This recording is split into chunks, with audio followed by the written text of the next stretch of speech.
جب بھی کوئی سائل کسی سے مانگتا ہے تو دو طریقے ہوتے ہیں. کچھ سائل ایسے ہوتے ہیں جو کوئی بات نہیں کرتے، سیدھا آگے ہاتھ پھیلا دیتے. ایک تو سائل یہ ہے. اور سائل مانگنے والے جو بڑے اچھے طریقے سے مانگنے کا بھی فن جانتے ہیں تو ان کا طریقہ یہ نہیں ہوتا کہ کسی کے آگے جا کے بس ہاتھ پھیلا دے. پہلے وہ اس کی تعریفیں کرتے ہیں، پھر جو ہے وہ اس کی رحم دلی کا ذکر کرتے ہیں، پھر اس کے مال و اسباب جو اس کو دیے گئے ہیں ان کے قصیدے پڑھتے ہیں، پھر اپنی وفاداری کا اظہار کرتے ہیں، پھر جھولی پھیلاتے ہیں. تو یہ دوسرا اور مہذب طریقہ ہے. ایک تو مانگنے والا اپنی ضرورت کو یوں ہی کسی کے سامنے رکھ دے، اور ایک یہ ہے کہ مانگنے والا اپنی ضرورت کو رکھنے سے قبل جس سے مانگ رہا ہے پہلے اس کی تعریف کرے. اب بندے اللہ سے ہدایت مانگنے کے لیے کھڑے ہوئے، پہلے تو وضو کیا، صاف ستھرے ہوئے، کانوں پہ ہاتھ لگائے، اس کے بعد ہاتھ باندھ کے ادب سے کھڑے ہو گئے، اور اب مانگنے لگیا تو کیا بولے؟ الحمدللہ رب العالمین. وہ آتے ہیں نا مانگنے والے دروازے پہ تو کہتے ہیں دوبارہ وسدہ روے، فلاں ہو، وہ تعریفیں کرنے لگ جاتے ہیں. تو یہ مرحلہ ہوتا ہے. ابھی اس نے سوال لب پہ نہیں لایا ہوتا تو گھر والا پہلے بچے کو کہتا ہے جا اتنے پیسے اس کو دے گیا. میاں وہ تو آپ کی تعریفیں کر رہا ہے، مانگ تھوڑا رہا ہے. وہ سمجھتا ہے جو تعریفیں کرنا شروع ہو گیا یہ مانگنے کے لیے تو کر رہا ہے. اللہ اکبر. تو جب بندہ الحمدللہ کہتا ہے رحمت اسی وقت برسنا شروع ہو جاتا. الرحمن الرحیم. میں سخی کی دہلیز پہ کھڑا ہوں جو رحمان بھی ہے جو رحیم بھی ہے، محض اپنے کرم سے عطا کرتا ہے. رحم کی بھیک مانگ رہا ہوں. پھر کیا کہہ رہا ہے؟ مالک یوم الدین. کسی کنگال سے نہیں مانگ رہا، اس سے مانگ رہا ہوں جو مالک ہے، دنیا کا بھی مالک ہے، آخرت کا بھی مالک ہے. پھر اس کے بعد اگلی بات کیا کہتا ہے؟ ایاک نعبد و ایاک نستعین. مالک میں پوچھتا بھی تجھے ہوں اور مانگتا بھی تجھ سے ہوں. دیکھو سائل اس اعتبار سے بھی دو طرح کے ہوتے ہیں.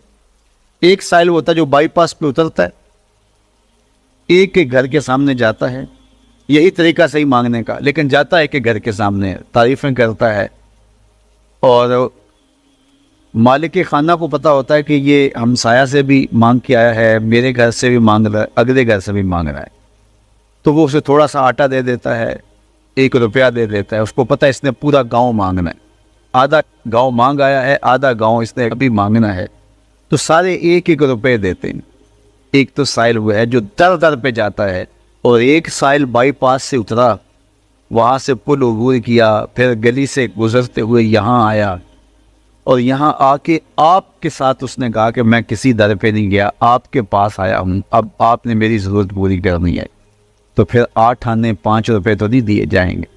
پھر تو جو میری استطاعت ہوگی، جو آپ کی استطاعت ہوگی، اس استطاعت کے مطابق دیں گے کہ یہ سارا شہر چھوڑ کے آیا ہے، یہ کسی سے نہیں مانگتا، یہ مجھ سے ہی مانگتا ہے. تو پھر آپ اس کی ضرورت پوری کریں گے. اگر آپ کے بس میں ہوا تو مانگنے والا کیا کہہ رہا ہے؟ ایاک نعبد. یہ پیشانی کہیں اور نہیں جھکتی، و ایاک نستعین. یہ جھولی کسی اور چوکھٹ پہ پھیلتی نہیں. وہ کریم، وہ مالک رب جو تمام جہانوں کا رب ہے، میں اس کی دہلیز پہ کھڑا ہوں اور آیا سیدھا اسی کی دہلیز پہ ہوں. نہ اس سے پہلے کسی در پہ گیا ہوں، نہ اس کے بعد کسی در پہ جانا ہے. تو پھر مالک بھی کرم نوازیاں اور رحمتیں اس کی جھولی میں ڈال دیتا ہے. اب اتنی لمبی تمہید باندھنے کے باوجود مانگا کیا؟ ذرا غور کیجئے. یہ وہ ہے جو ہم ہر روز ہر نماز کی ہر رکعت میں مانگتے ہیں، اور مانگنے کا طریقہ کتنا خوبصورت ہے. اور مانگنے والے یوں ہی مانگا کرتے ہیں. پہلے جس سے مانگنا اس کی تعریفیں کرتے ہیں. آپ نے مانگنے والوں کو دیکھا ہو جو سلیقے سے مانگتے ہیں، تیرے بچے وسدے رہیں، تیری جد آباد رہے، تیرا خاندان آباد رہے. وہ مانگتے ہیں اس طرح، پہلے تعریفیں کرتے ہیں، پھر کہتے ہیں تیری فیکٹریاں چلتی رہیں، تیرے جو ہے تیری جائیداد بڑھتی رہے. تو وہ اس کے خزانوں کا ذکر کرتے ہیں، اور پھر کہتے ہیں کہ یہ فقیر نہ مانا تیری چوکھٹ پہ آیا ہے، اس کی ضرورتیں تو پوری کر دے. اب بندہ بھی اللہ کے حضور جب حاضر ہوتا ہے تو مانگنے کا سلیقہ کیا ہے؟ سب سے پہلے کہتا ہے الحمدللہ رب العالمین. میں کسی کنگال کی چوکھٹ پہ نہیں آیا، تمام جہانوں کے پالن ہار کی چوکھٹ پہ آیا. اسی کی تعریفیں اختیاری بھی غیر اختیاری بھی، واسطے کے ساتھ بھی بلا واسطے کے ساتھ بھی. اسی کی خوبی ہیں، سارے اسی کے کمال ہیں، بس سارے اسی کے ہیں. پھر اس کے بعد کہتا ہے الرحمن الرحیم، وہ رحمان بھی ہے وہ رحیم بھی ہے۔ پھر اس کے بعد کہتا ہے مالک یوم الدین، وہ دنیا کا ہی مالک نہیں، آخرت کا بھی مالک ہے، یوم حساب کا بھی مالک ہے۔ پھر اس کے بعد اپنی وفاداری جتلاتے ہوئے کہتا ہے ایاک نعبد و ایاک نستعین، مالک سارا جہاں بس رہا ہے، میں نے کسی سے نہیں مانگا، میں نے جھولی تیری چوکھٹ پہ پھیلائی ہے، میری پیشانی تیرے حضور جھکتی ہے، یہ پیشانی کسی اور کے حضور کبھی نہیں جھکی نہ جھکے گی۔ یہ سب عرض کرنے کے بعد پھر مانگتا کیا؟ اہدنا الصراط المستقیم، مالک مجھے سیدھی راہ پہ چلا دے۔ مسجد نبوی کا صحن تھا اور ایک شخص کونے میں بیٹھ کے دعا مانگ رہا ہے، ذرا اس کے دعا کے لفظ سنیے۔ اللہم انی اسألک بانک انت اللہ، اے اللہ میں تجھ سے اس لیے مانگتا ہوں کہ تو میرا اللہ جو ہے۔ ذرا غور کیجیے، میرے والد گرامی فرماتے تھے کہ بیٹا باپ سے کہے کہ ابا جی میں آپ سے اس لیے مانگ رہا ہوں کہ آپ میرے ابو جو ہیں، تو باپ کو اپنا وجود بیچ کے بھی دینا پڑا تو اس کی ڈیمانڈ پوری کرے گا۔ تو اس لفظ ہی ایسا کہہ دیا کہ ابو میں آپ سے اس لیے مانگ رہا ہوں کہ آپ میرے ابو جو ہیں، تو میں نے آپ سے ہی مانگنا ہے۔ تو بندہ کیا کہہ رہا ہے؟ اللہم انی اسألک بانک انت اللہ، اللہ میں تجھ سے اس لیے مانگ رہا ہوں کہ تو میرا اللہ جو ہے، لا الہ الا انت، تیرے علاوہ کوئی ہے بھی تو نہیں، انت الاحد الصمد الذی لم یلد ولم یولد، تو ایک ہی ہے، واحد ہے، اور کوئی ہے ہی نہیں جس در پہ جاؤں، کوئی چوکھٹ نہیں ہے جہاں دامن پساروں، کوئی دہلیز ہی نہیں ہے جہاں جھولی پھیلاؤں، تو بے نیاز ہے، اور تجھے نہ کسی نے جنم دیا اور نہ تو نے کسی کو جنم دیا۔ مالک میں تیرے حضور دعا کر رہا ہوں۔ یہ وہ دعا کر رہا تھا کہ میرے حضور نے سن لی۔ تو ایک صحابی کو فرمایا کہ یہ جو دعا کر رہا ہے جو مانگے گا اللہ عطا کرے گا، اس نے مانگا ہی اس ڈھب سے ہے، اس ڈھب سے ہے۔ ایک دعا اور سن لیجئے جو سیدنا علی المرتضیٰ رضی اللہ تعالی عنہ رب سے مانگتے ہیں۔ اللہ اکبر، مجھے تو آج سارا دن اس دعا نے نحال کیے رکھا۔ یہ دعا مانگتے ہیں تو عجیب کیفیت ہوتی ہے۔ یا سریع الرضا اغفر لمن لا یملک الا الدعاء، اے جلدی راضی ہو جانے والے، چھیتی مان جانے والے، اغفر لمن لا یملک الا الدعاء، اسے معاف کر دے جس کے پاس دعا کے علاوہ سہارا ہی کوئی نہیں، جس کے پاس دعا کے علاوہ کچھ ہے ہی نہیں جو پیش کر سکے۔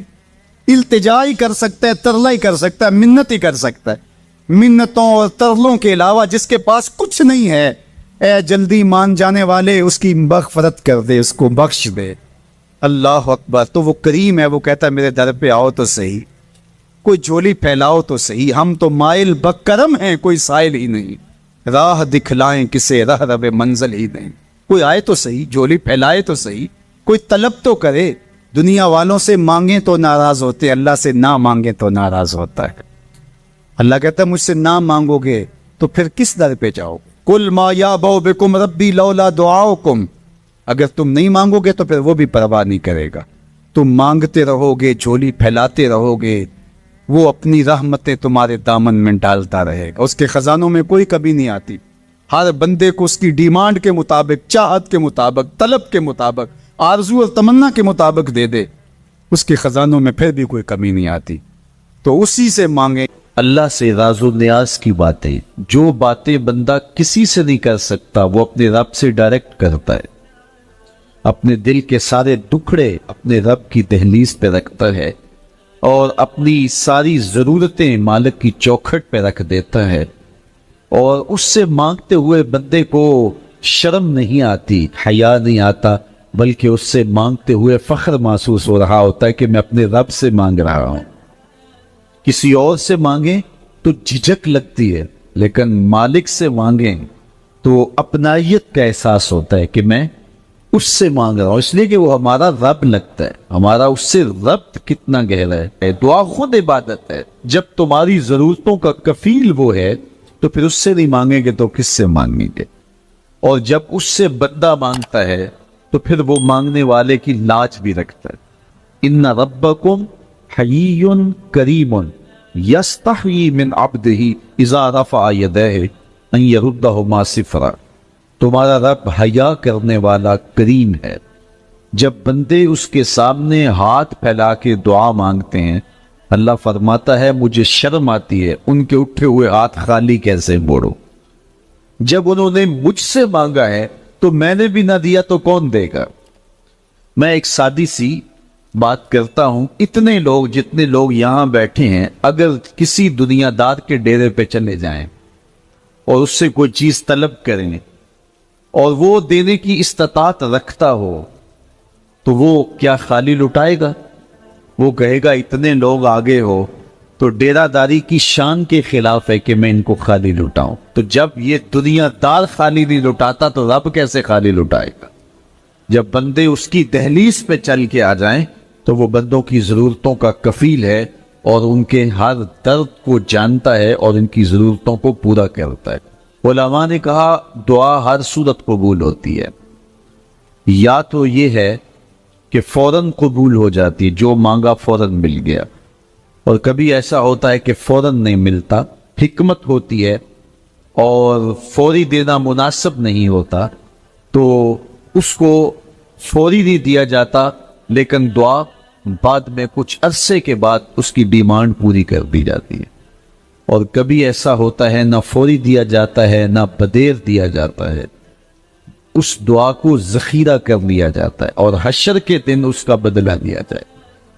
اور روایت میں آتا ہے حشر کے دن جب ان دعاؤں کا بدلہ دیا جائے گا جن کا بدلہ دنیا میں نہیں ملا تھا تو لوگ آرزو کریں گے کاش کہ دنیا میں کوئی دعا قبول ہی نہ ہوئی ہوتی، سارے صلے آخرت میں ملتے۔ اللہ اکبر۔ کبھی ایسا ہوتا ہے جو مانگا جاتا ہے وہ نہیں دیا جاتا، اس کے بدلے میں کچھ اور چیز دے دی جاتی ہے جو اس کی ضرورت ہوتی ہے اور جو اس کے لیے مناسب ہوتی ہے۔ وہ کچھ اور مانگ رہا ہوتا ہے لیکن اللہ اپنی حکمت کے تحت اسے کچھ اور عطا کر دیتا ہے۔ بہر صورت دعا قبول ہوتی ہے اور بندوں کے اٹھے ہوئے ہاتھ اللہ پسند کرتا ہے۔ آج یہ بھی بحث چلتی ہے نہیں مانگنا چاہیے، فلاں وقت میں نہیں مانگنا چاہیے، تو وہ کہتا ہے مجھ سے مانگو جب بھی مانگو، میرا دستے کرم تمہیں دینے پہ آمادہ ہے۔ اور اگر کوئی نہیں مانگتا تو فرمایا کل ما یابو بکم ربی لولا دعاؤکم، اے محبوب فرما دو اگر یہ نہیں مانگیں گے تو اللہ بھی پرواہ نہیں کرے گا۔ مانگنا تمہاری ضرورت ہے، اگر تم مانگتے رہو گے تمہاری جھولیاں بھرتا رہے، اور اگر تمہیں اسے نہیں پکارو گے تو وہ بھی تمہاری پرواہ نہیں کرے گا۔ تو اس کی حضور دعائیں مانگو، وہ تو کہتا ہے مجھ سے مانگو۔ اللہ اکبر۔ دنیا داروں سے مانگے تو ناراض ہوتے ہیں، اللہ سے نہ مانگے تو ناراض۔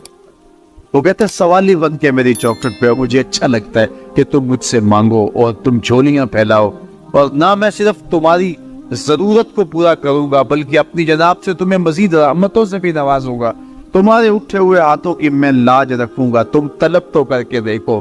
لازمی نہیں ہے کہ تمہیں مانگنے کا بڑا سلیقہ آتا ہو میں پھر دوں گا، شکستہ اور ٹوٹے پھوٹے لفظوں سے مانگو پھر بھی جھولی بھر دوں گا۔ وہ کریم ہے، اس سے مانگو تو صحیح، ہاتھ تو پھیلاؤ، جس زبان میں مانگنا آتا ہے مانگو، عربی میں مانگو، ہندی میں مانگو، سندھی میں مانگو، پنجابی میں مانگو، نظم میں مانگو، نثر میں مانگو، اقبال کے لہجے میں مانگو، رومی کی طرز پہ مانگو، سادی کے انداز میں مانگو۔ نہیں مانگنا آتا خالی ہاتھ پھیلا دو، وہ بد لبوں کی بولیاں بھی سنتا۔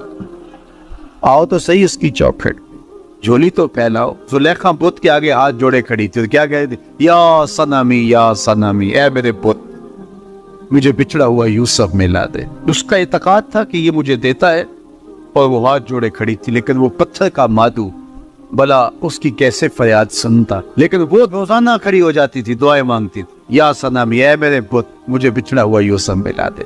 زندگی گزرتی گئی، لیل و نہار کروٹیں کھاتے گئے، عمر ڈھلنے لگی، چہرے پہ چھریاں ابھرنے لگی۔ وہ روزانہ سر شام ہاتھ جوڑتی اور بیٹھ جاتی، لیکن کوئی جواب نہ آتا۔ ایک دن رات کا پچھلا پہر تھا، یا صنمی کا وظیفہ چل رہا تھا، نیند کا جھٹکا آیا، زباں پل کھا کے کہا یا سمادی۔ آواز آئی جبریل جا یوسف کے گھوڑے کا رخ موڑ دے، بچھڑی ہوئی کو یوسف ملا دے۔ مالک اس نے تجھے تو نہیں پکارا، یہ تو بت کو پکار رہی ہے۔ وہ تو زباں بل کھا گئی اور یا صنمی کے بجائے یا سمادی کے لفظ آگے کہا جانتا، لیکن اتنا عرصہ ہوا بت کو پکارتے ہوئے اس نے کوئی جواب نہیں دیا۔ آج اس کے لبوں پہ میرا نام تو آیا ہے، جیسے بھی آیا ہے، اگر میں نے بھی نہ دیا میرے اور بت میں فرق کیا ہوا؟ جا پچھڑی کو یوسف ملا دے، کوئی مانگے تو صحیح۔ کوئی ہاتھ تو پھیلائے. ہم تو مائل بکرم ہیں, کوئی سائل ہی نہیں. ہم تو مائل بکرم ہیں, کوئی سائل ہی نہیں. راہ دکھلائیں کسے, راہ رب منزل ہی نہیں. جلوائے طول تو موجود ہے, کوئی موسیٰ ہی نہیں. کوئی ہاتھ تو پھیلائے, کوئی جھولی تو پھیلائے, کوئی مانگے تو صحیح. دنیا والوں سے مانگے تو ناراض ہوتے ہیں, اللہ سے نہ مانگے تو ناراض ہوتے ہیں. دنیا والوں سے مانگنا ہو تو وقت دیکھنا پڑتا ہے. اب تو صاحب سو رہے ہوں گے, اب تو ناشتے کا وقت ہے, اب تو دفتر کی مصروفیت کا وقت ہے, فراغت کے لمحے ہوں گے تو بات کریں گے. تو کسی دنیا دار سے بات کرنا ہوتا ہے تو وقت دیکھنا پڑتا ہے. لیکن رب سے جب مرضی بات کرو, در رحمت کھلا ہوا پاؤ گے. لا تاخذہ سنۃ ولا نوم, نیند کیا اسے اونگ بھی نہیں آتی. جب بھی مانگو گے دستے کرم کشادہ پاؤ گے. جب بندے اس کے سامنے ہاتھ پھیلا کے مانگتے ہیں, اللہ فرماتا ہے مجھے شرم آتی ہے, ان کے اٹھے ہوئے ہاتھ خالی کیسے موڑ دوں. تو ہم بھی اللہ کے حضور دعائیں کرتے ہیں, اگر کسی کو وہاں جانا نصیب ہو تو وہ تو قبولیت کے بہترین لمحے ہیں.